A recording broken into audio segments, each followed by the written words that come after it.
Assalamu alaikum. You're watching Views and News, and I'm Faisal Rahman from our Islamabad studios. Today we'll be interviewing the Foreign Minister as well as the Defense Minister, and the gentleman also holds 4 other portfolios.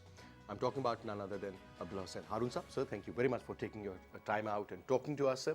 Obviously, now the interim government is in place. A lot is happening, and I'm sure a couple of very important ministries that included, interestingly, both of yours. There are so many questions, there are so many interesting points I would like to throw light on in today's program.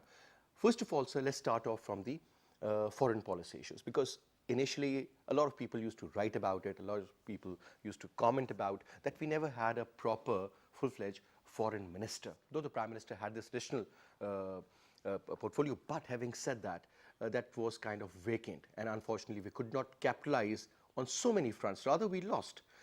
First of all, so your take. So where do we stand when I put this question to you that as far as our foreign policy is concerned, looking at Iran as a neighbor, looking at India, looking at Afghanistan, Pakistan, China, Pakistan, Russia, Pakistan, USA seems to be in a turmoil. We used to hear that there was this strategic relationship, then there was this sort of transactional relationship, and then we got to know, okay, fine, it doesn't exist anymore. There is a bond, but again, now it seems that both the countries are pretty much poles apart in certain issues regarding South Asia policy, for that matter. Whatever they said, we totally rejected that.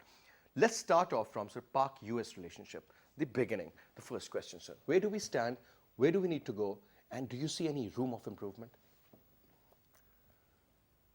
Going back into history somewhat, the American-Pakistani relationship was really born post-Korean War, when they chose Pakistan and Karachi specifically as an area where R&R could be delivered to their troops from Korea.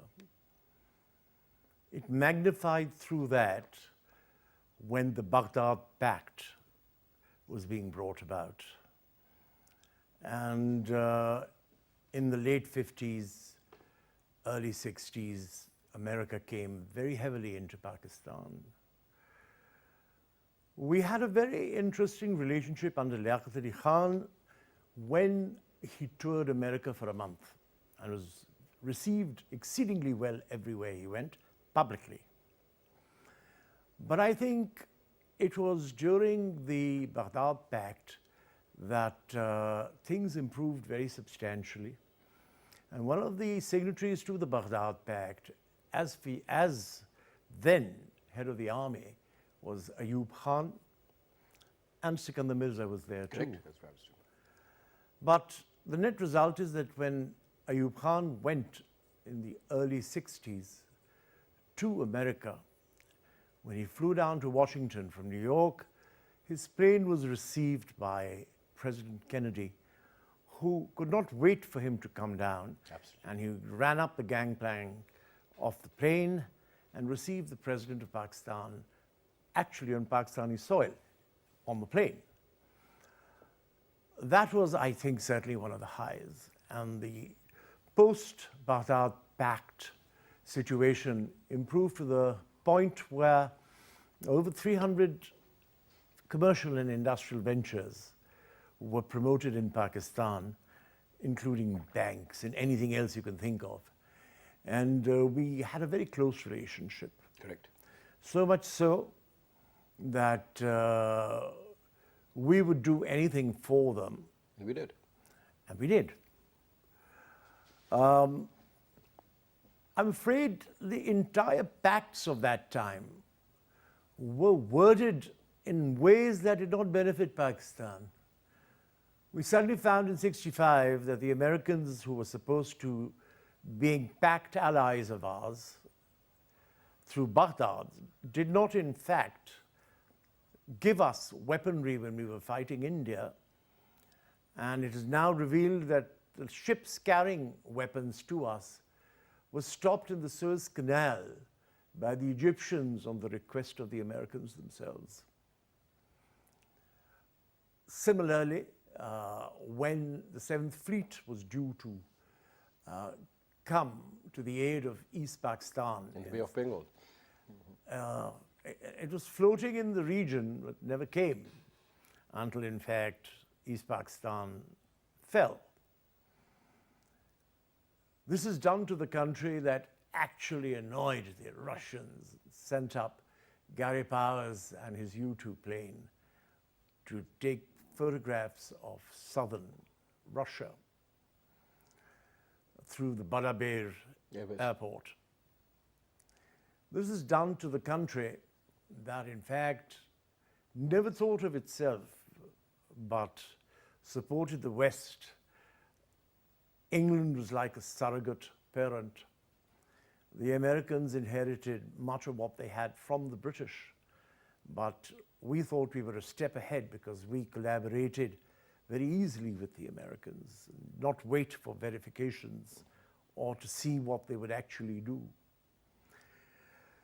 Now, why I lay this background so we can understand it, I think the first difficult period was what they did with us in the 65 war, where they said, oh, we would only come to your aid if you were attacked by a communist power, which India was not technically. And as far as East Pakistan was concerned, I don't think they even needed an excuse. They really did very little about it. And so the pacts, which are so important to us in the 60s, whether it be the Baghdad Pact or the Indus Water Treaties, they were made up in ways where foresight and experience of the Americans could have saved us from a lot of difficulties in where we are today. Correct. But they didn't really bother about that. Of course, we can't blame them because it's not their fault, it's our fault. Why weren't we reading the fine letters of each wording that was put in? Ourselves, so we're to blame pretty substantially due to our lack of experience. They're to blame that they led us into it like young lambs to the slaughter. Now, after that, if you count 65, then 71, let's come into the time when, in 77, the Afghan imbroglio. And I would say that the single most and only Pakistan came into being, we were spoon-fed by the English, by the British. The breakaway came not with the Baghdad Pact, but with the OIC conference in 1973, 74, whereupon we decided to go with the Islamic world. I think all the great names of that period perished, and some of them had very suspicious deaths, Most of them. including our very own General Ziaulak. well, prior to And that, Bhutto. Zulfikar Ali Bhutto. And I believe that they were all of them were marked.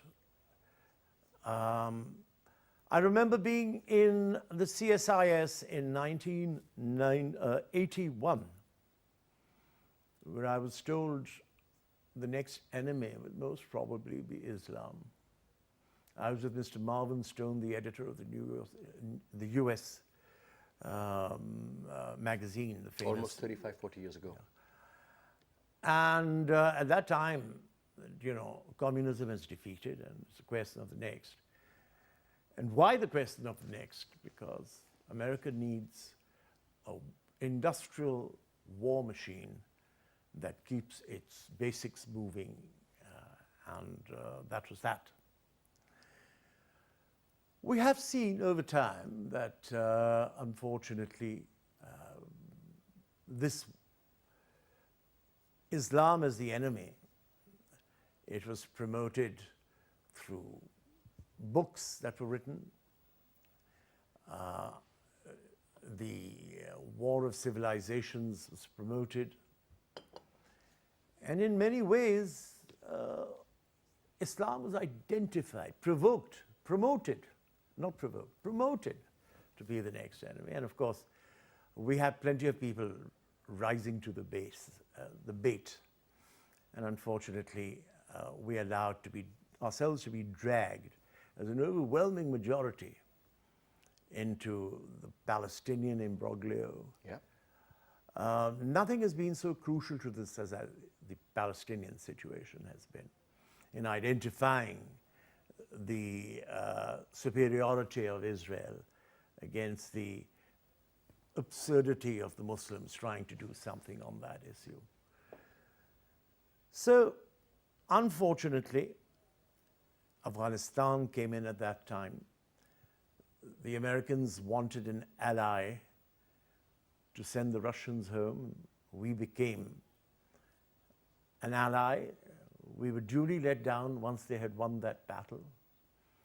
So that was the third time we were left alone to ourselves and our own deeds. Until, in fact, 9/11 came on. And in 9/11, we were needed again. And we again Became the first line of defense. the first line of defense, or whatever you would like to call it. And we went into it with great aplomb. Do you think that was a mistake, sir? We could have avoided it because, when you look at the statements issued by Richard Armitage or so many other senior officials of the US, they said, you are with us or you're against us. So we were left with no other choice. We couldn't actually, because at that particular time, things were very different. On the contrary, I think that it was a very strange aspect that there has been in the aspect of Pakistan, there has always been a promotion of a civilian-military clash. That encouragement, you can see what happened in Africa. In Algeria, the FIS won the elections, and democracy and Democrats sitting in the Western world preferred to see the army take over Algeria without any punitive action. And for 20 years, they kept the army in power against an elected, overwhelming. Yep. Then the second, which is far more ominous, when the Egyptians, Morsi was ousted. Sisi was Morsi in. got elected by a plurality of 56%. Yeah, Muslim Brotherhood. And he was sent practically to the gallows, Absolutely. and the military took over. And there wasn't a whisper, but in fact, 12 billion given by the Saudis, 2 billion by the Americans overnight. I mean, more was given to Sisi for taking over Egypt and destroying the democratic model that had come in, than was given to Pakistan for the complete aspect of the Taliban war and the Bin Laden war, which shows the priorities and realities of what was happening. And I personally believe that there is a duality of conditionalities, where in Africa, I've given you two examples. And in Pakistan, no, we kept this conflict and confrontation on, and the army was wrapped on the knuckles whenever needed be. So much so that you earlier mentioned Zia-ul-Haq dropping out of the skies, and unfortunately, that was no accident. So wherever we are, I think that it's a very sad statement of events that also sometimes during the Afghan conflict, they decided to further humiliate us. In the 1980s, I met Khushwant Singh and Kuldeep Nair here, and then I met Kuldeep in London, where he said, "How long are the Americans staying on with you chaps?" And I said, "Why?" He said, "Well, they obviously prefer India. It's a far more mature and blah, blah, blah, blah country." And I said, "Well, you know better. You can watch the world with far more skepticism than I can."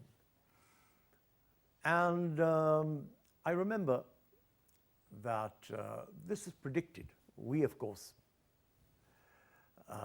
as the famous शेर goes, जाने ना जाने गुल ही ना जाने बाग तो सारा जाने hai.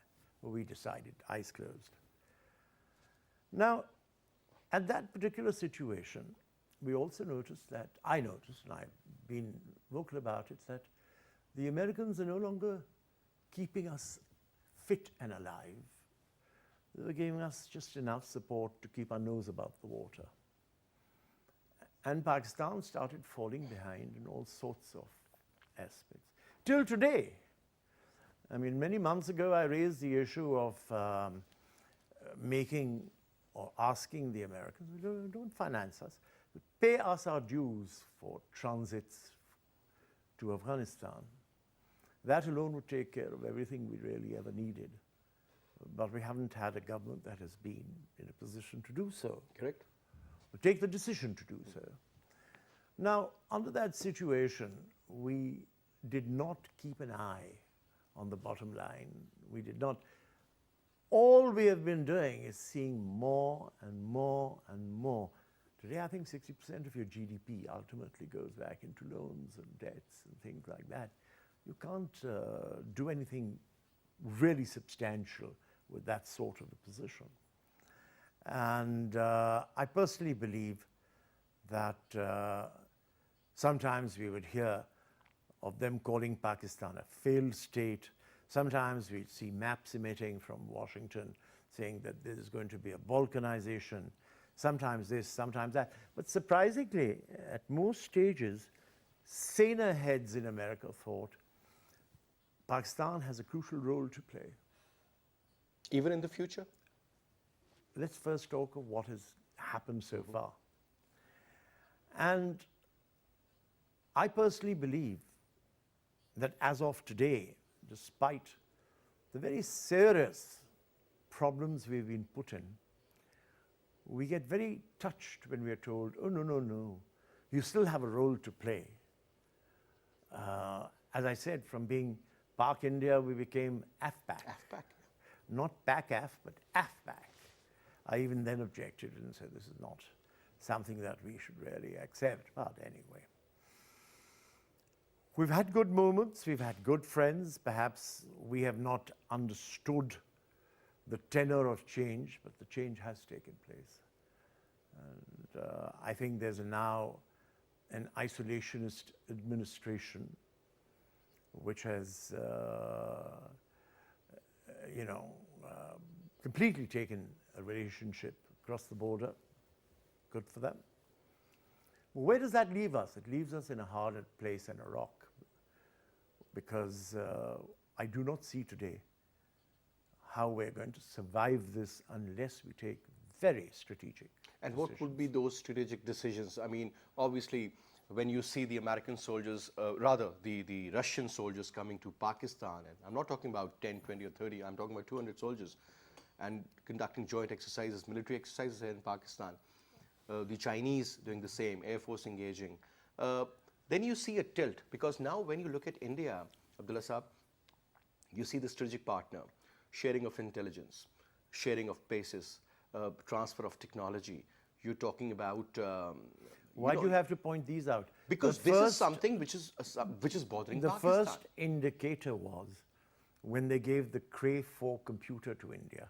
Absolutely. The day they did that and followed it up with relaxations of NSG to the Indians and not to the Pakistanis, if you didn't realize it, your goose was cooked then. And we didn't realize it, or preferred not to realize it. So, in fact, they've made it absolutely clear where they're going to. And it's a very interesting situation. America first for Donald Trump. He's jeopardizing the relationship with the Europeans on what? A couple of % on aluminum and steel. Whereas in India, the similar growth to Silicon Valley is startling. Look at the way that the same product and more advanced product of the Chinese under the WTE have been practically blown into the sky, and in India, it's carrying on. You see, the truth of the matter is that the Americans have not a balanced order, and it's not unusual. Like any major civilization, they have their preferences, their relationships, and their thoughts of growth with another nation. But I must say, India has a tremendous potential with the Chinese. Look at their bilateral trade at the moment. Over $80 billion, planning to take it up to further, more than 100 in the coming days. And unlike the United States, who having received $4 trillion from the Chinese in deposits, India cannot deny the Chinese. And the Chinese will expand very substantially into India. Today, the Palestinians are not willing to accept the Americans as arbiters between Israel and the Palestinians. I think we're reaching a position where we will have to accept the Chinese as arbiters between the Indians and the Pakistanis on outstanding issues. And it's going to be a matter of time. They'll have to take some pretty hard decisions how far they are willing to accept the pressure that will be put upon them by the Americans. But they have a great advantage. The relationship to America is not one-to-one. It is a 1+1 with Israel, with the Israelis, and they're with them there. And they have very strongly penetrated, very strongly, America's economy. Absolutely. And also America's government now. Now they're in government at various places. So I believe that the Indians And do you think, so sorry to cut here, this trend is going to continue even if Donald Trump is not in power? Because Obama, for some reason, had shown some constraints, some resistance. Resistance maybe is not an appropriate word. I don't agree. I don't agree. I don't think Obama had showed any resistance or constraints. I think Obama was... Good. Netanyahu wasn't happy with P5+1 formula with the Iranians and so on and so forth. You know, let me explain something. When America wishes to do something, there's nothing in the world which stops it. Mm-hmm. I mean, they didn't wait for the United Nations to give them permission to bomb Syria. Done it. Done it. In fact, if there was any hesitation, it was because of the red line drawn by the Russians. So, really speaking, don't confuse European niceties with American decision-making processes. In the process of decision-making, they sent Mexico and Canada into a spin, and they didn't care about it. You had Trudeau apologizing literally and saying, how can this be? It is. Indeed. And Trump is the more obvious face, but the bureaucracy behind Trump is not brand new. If you see the faces, they've been there for a long time. So it has been moving in a direction. He resurrected Bolton. He resurrected Mattis. And so many others. And I think substantial forces are yet relevant in America that were relevant in the post-Eisenhower period and the Nixon period. So the policy is consistent. It's not a consistency of policy, it's a consistency of intent. Okay. Now, sir, another point, which is pretty important. We might blame Narendra Modi for so many things, that he was the butcher of Gujarat and so on and so forth. But when you look at from the prism of the Indians, Narendra Modi, they believe that he's the best thing ever happened to India. His foreign policy, let's start off from Iran and India. Despite all odds, they continue that. You talk about Chabahar, you talk about the precious metal deals, you talk about the energy deals. Great, sir. I mean, Rouhani Saab was more than happy to welcome him, and then they exchanged a couple of. Why don't you mention the fact that the Saudis welcomed him too? Then, you know, in They Saudi went Arabia, he into a got the highest civil award. a no-war pact with them. Yeah, highest civil award in Saudi Arabia. He goes to Israel, and Netanyahu, you know, hugs him like this and says, we've been waiting for you for the last 70 years. You talk about India and Afghanistan. You talk about India, Japan, India, USA, India, Russia. I think their foreign policy is very versatile. They're pretty aggressive, and they're doing the job in a very appropriate manner in considering this is 2018. Whereas Pakistan, no matter what we have done earlier, but now, are you hopeful in a way that we can actually engage certain countries and improve our relationship on equality? I think that for many years we have been accused of duplicitous policies.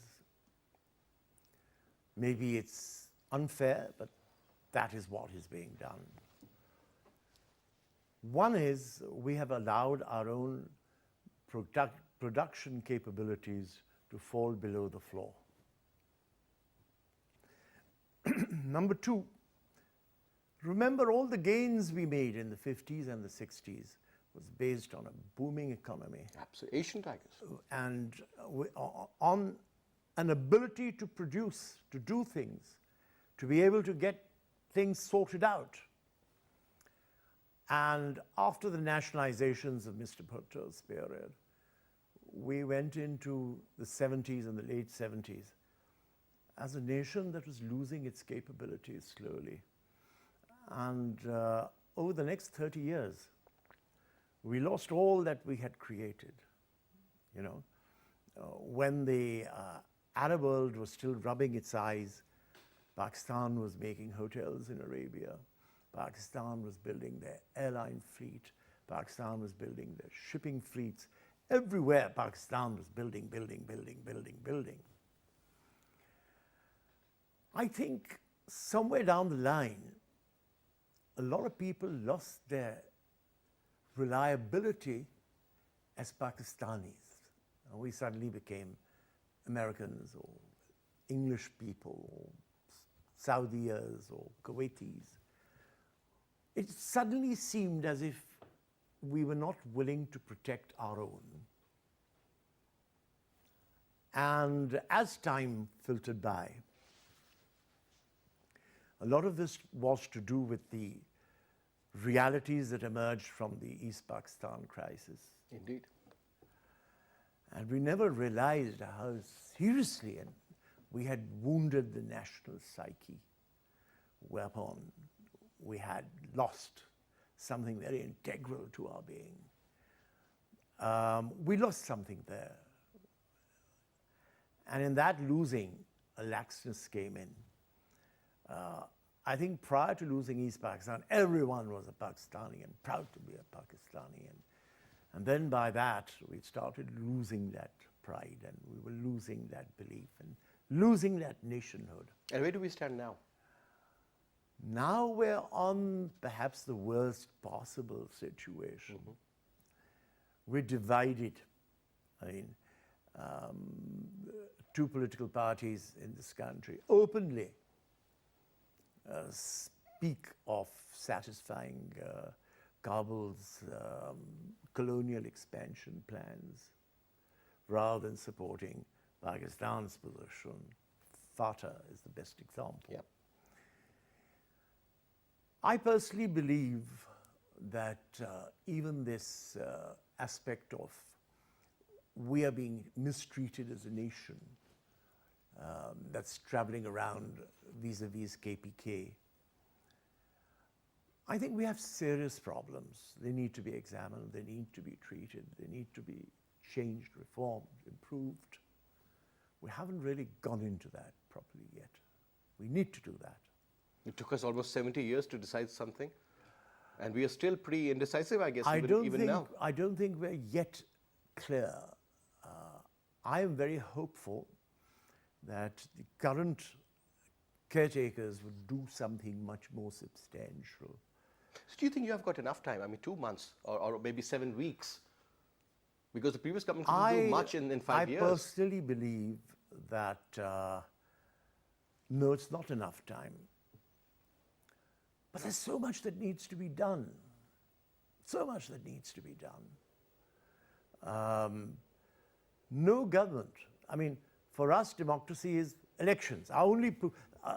Today, one of the most crucial positions we're facing is the listing on the FATF black book by Europe and America, which would then create a myriad of thousand problems that are going to be worse for us financially and otherwise. And do you see us, first of all, sir, this is very important. I would like you to really, tell us about this, that FATF, Financial Action Task Force, let's suppose, we are in the gray area. We have been in the gray area earlier as well. What if we are put in the black area or the black list? What sort of sanctions do you see coming against Pakistan? Innumerable. They come automatically. Do you think that is going to be a problem and a half? It's not going to be a problem and a half. That'll be suicidal. Oh, okay. Don't take it lightly. It's very, very serious. And I would think that we have started to attend to it. Okay. But it's a sort of situation that we say we have handled this, and they say, not the Nala. No, we don't look at it that way. The greatest problem being faced today in Pakistan for this particular thing is funding. And all funding in the world now goes through New York if it's in dollars. Excepting in Pakistan, we have a thing called the Hundi system. Yeah. And the Hundi system does not go through New York. It goes through its own channels. And they are absolutely convinced that this is an aspect of terror funding. They believe a lot of funding is being done on the name of Islam as a part of their character. We haven't been able to satisfy them, we meaning the governments of Pakistan. We've just got in 3 days ago. But the governments of Pakistan have not been able to satisfy them that this is not so. There used to be one name on that list, then there were 3, and now there are 27. So that's multiplying. It's multiplying. Okay, so that's a challenge, I'm sure. Second important, now, do you see the... But what I'm trying to say to you is the lack of belief. Whatever you say, there's a book called Deception, which every Pakistani should read. It's about how Ronald Reagan lied for Pakistan and, opened up doors. The Americans have also realized that, and the people that opposed Ronald Reagan at that time are now in power. They've got an agenda, and they're going hell-bent for leather.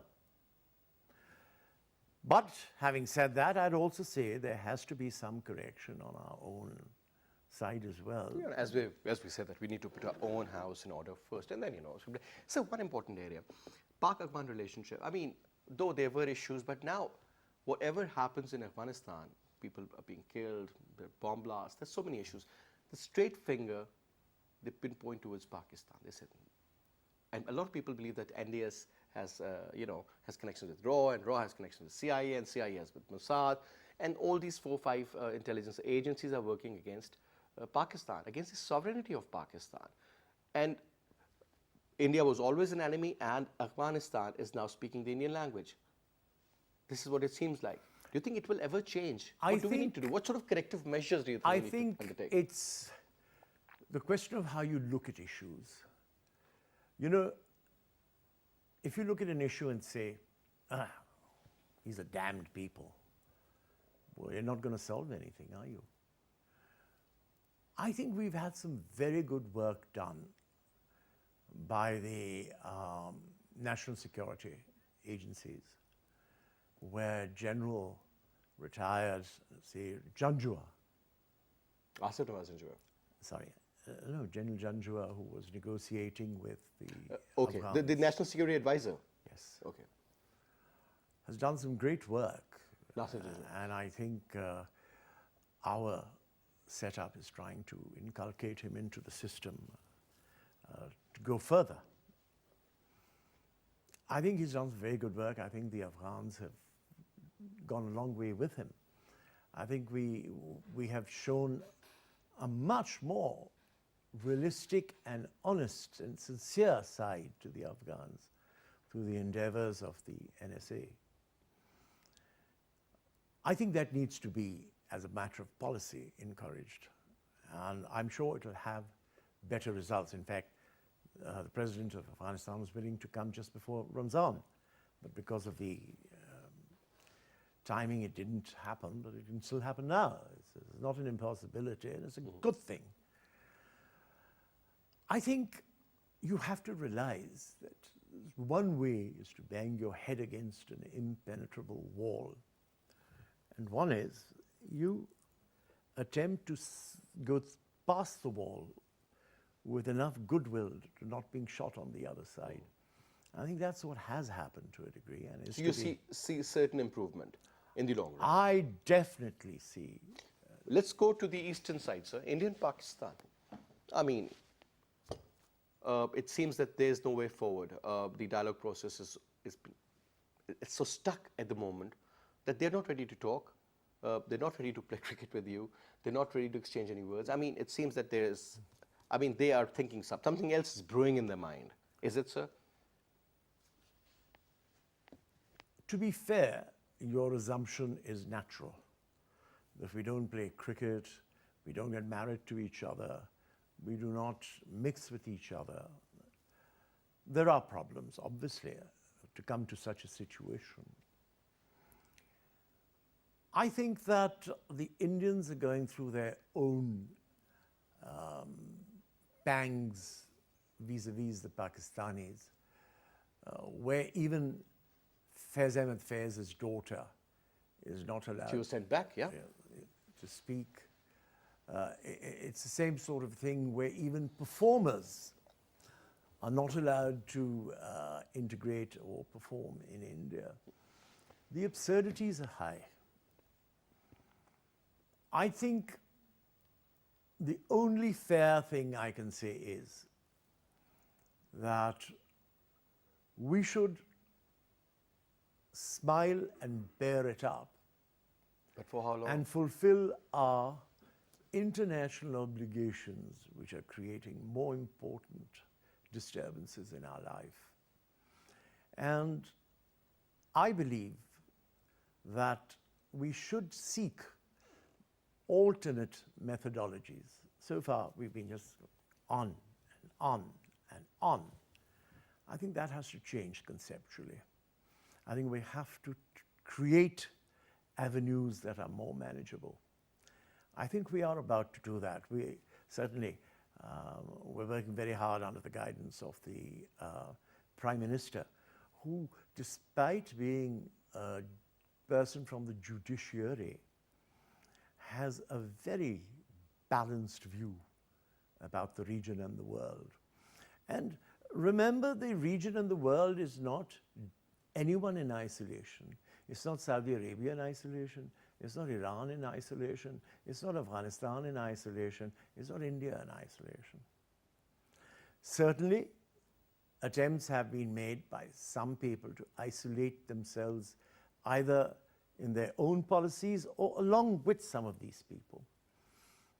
I do not think that that has worked completely. There is still, look at it from the point of view what Syria is going through.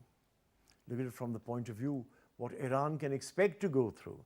And if there's a natural corollary from Syria to Iran, it is bound to jump the fence to Pakistan.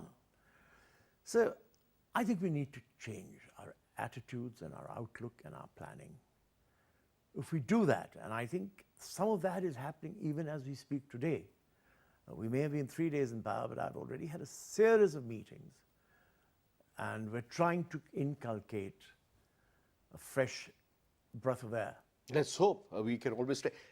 Quick comment on Pak-Russia engagement. And obviously China has been, also is and will be a strategic partner for Pakistan. And considering China as an economic might and the kind of agenda they have in their mind, Xi Jinping is a very visionary man. Look at OBO, the kind of investment they're making. they're opening up to the entire globe now. And it seems that they won't be stopped now, no matter what's been done to them, whether in Afghanistan or in Pakistan. There are a lot of, I would say, a lot of countries which are against the CPEC, India and then USA for that matter. How important is this CPEC in China? Answer Pakistan's approach towards Russia. CPEC is a very important part of the growth of the OBOR facility and legend. It's not just here. They have similar roads in other parts of the world, including Burma. And the great thing about them is they have shown certain flexibilities in Burma and other places. I think if anything has in any way damaged CPEC, it has been the unrealistic and unprofessional way in which the governments of Pakistan have treated CPEC. And don't forget, ultimately, the negotiations, I mean, it's typical.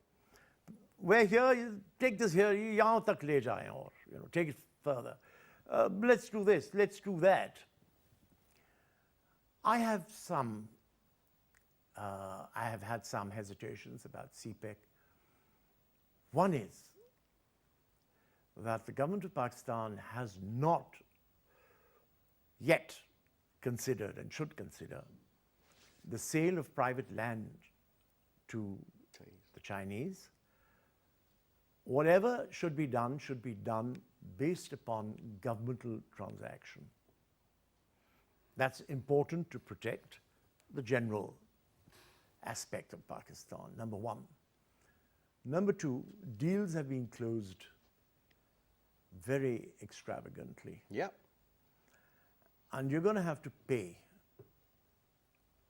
And some of these deals do not smell very good from that point of view.